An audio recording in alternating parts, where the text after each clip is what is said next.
So there was soon a small East Timor community in Oxford, and I met some of the Timorese people through the Catholic Worker House in Oxford.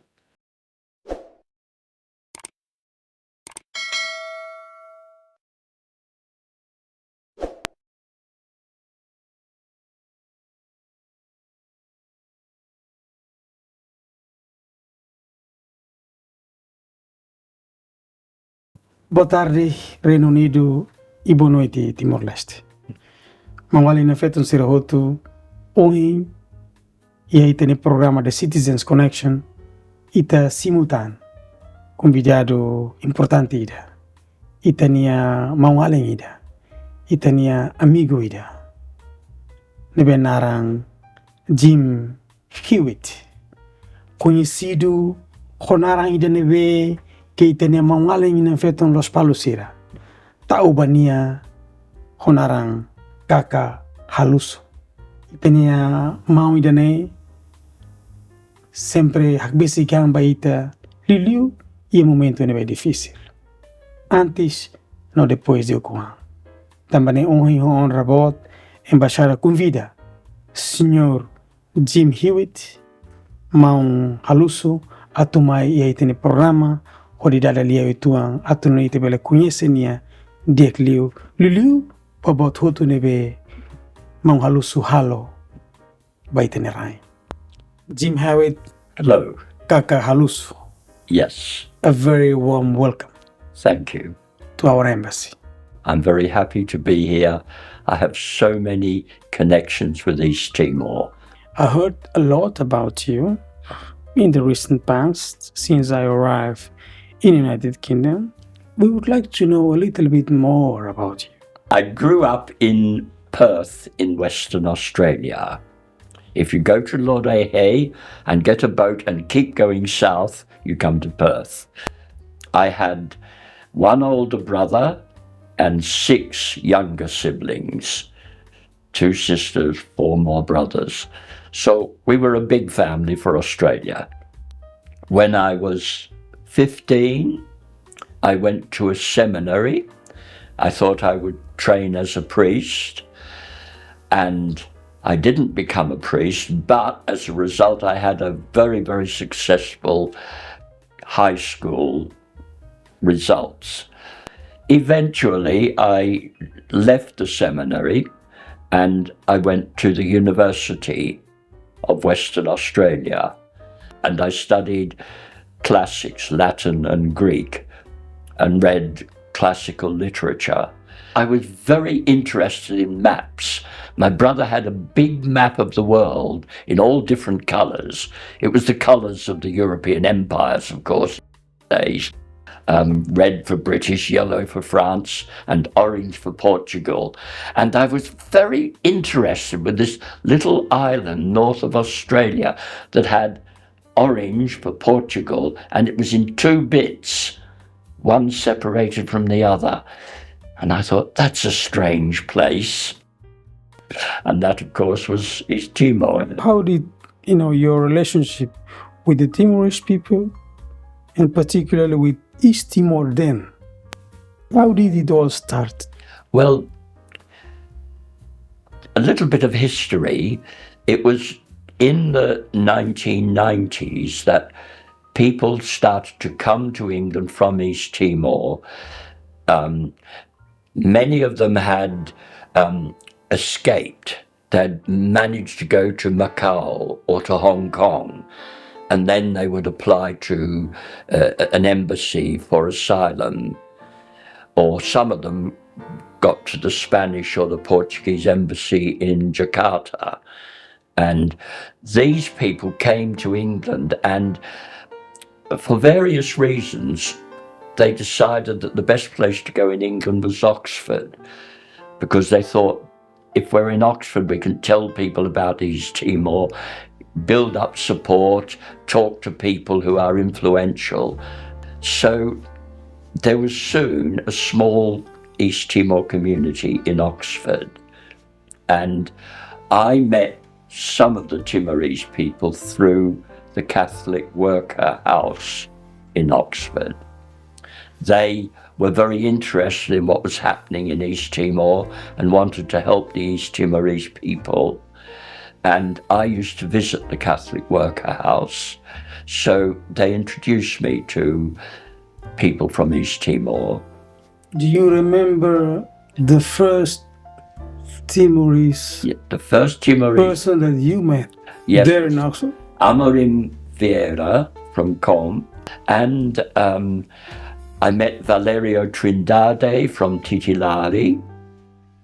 Valerio and Amorim came and lived with me, and shortly after that, Lino da Conceição from Ira Ara came, and they spoke this beautiful language.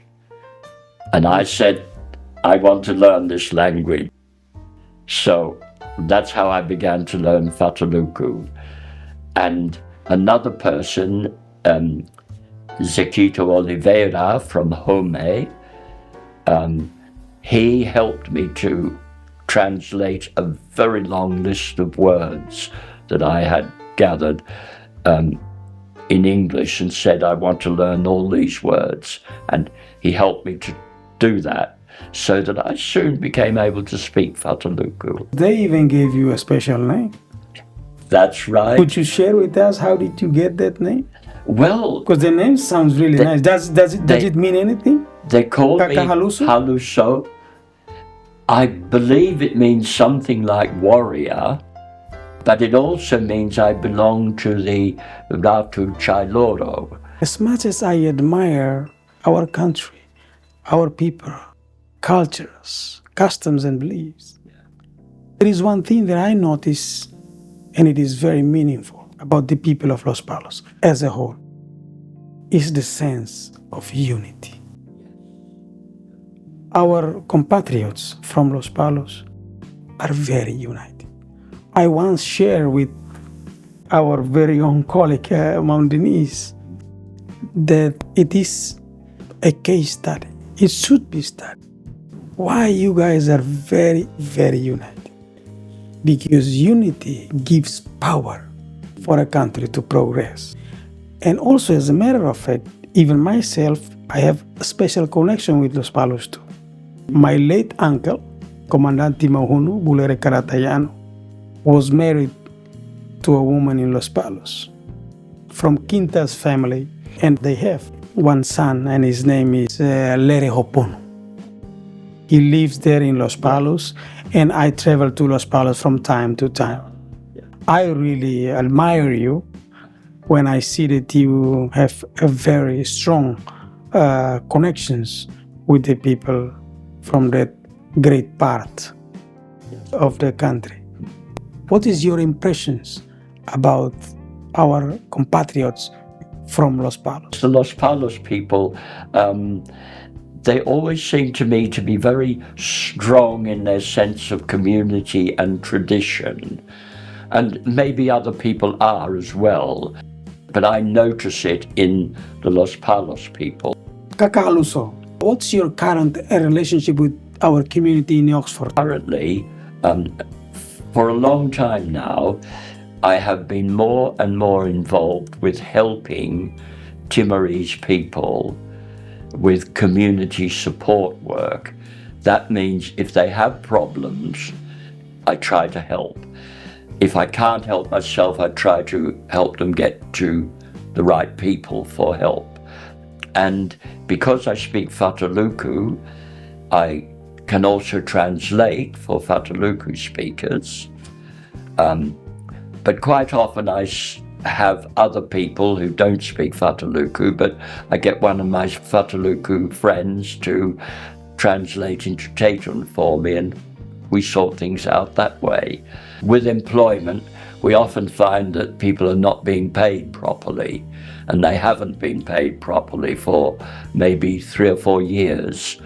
So I have a very good solicitor I work with, and when we find these cases, we bring them to court, or we show the employer that we're going to go to court, and then they give in and they pay what they should have been paying in the past.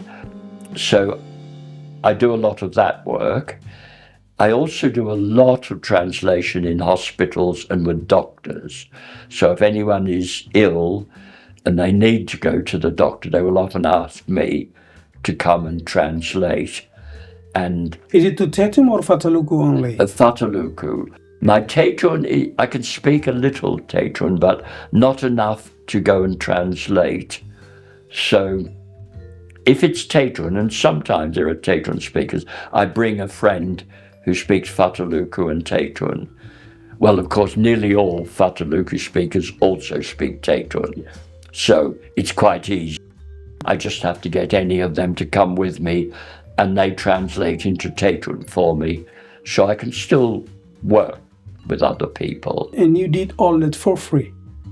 Yes. I mean, voluntarily? I have 3 pensions. I have a teacher's pension, I have a pension from the church and a pension from the state. What fascinates you the most in your role as community worker? I think it's when you see that people get things sorted, when you realize that something which for them is very difficult, very complicated, they don't know the language, they don't understand the process, the system, and when you're able to work with them for a short time and you see things coming right, when somebody wins a court case, but or somebody gets their tax problems all sorted, or gets a refund from tax because they paid too much.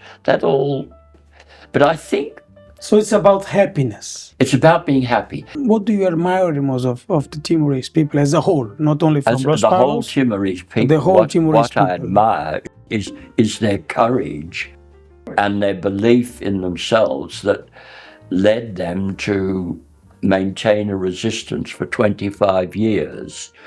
I think that's something I admire, that courage. But also the sense of working things out when there are problems. I know this doesn't always happen. Sometimes there are fights and trouble, but very often if people have a problem, an argument, a dispute, they have a way of sorting it out. This particular affirmation from your part makes me personally, and I guess everybody here at the embassy, it makes us very proud to be a Timorese citizen. Yes, you should be proud. So, on behalf of the President of the Republic, Dr. José Ramos-Horta, the Prime Minister, Comandante Kairala Shanana Guzman, the state and the people of Timor-Leste, I would like to express our sincere gratitude. Thank you. For all you have done to our country and to our people.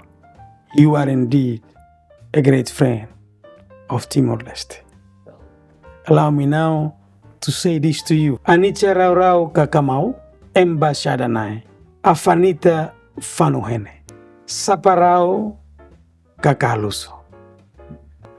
Aniroa, anicha raurau, ana enai, Timor mochori hinita, e apu luku luku, a familia alandra timonai lafane.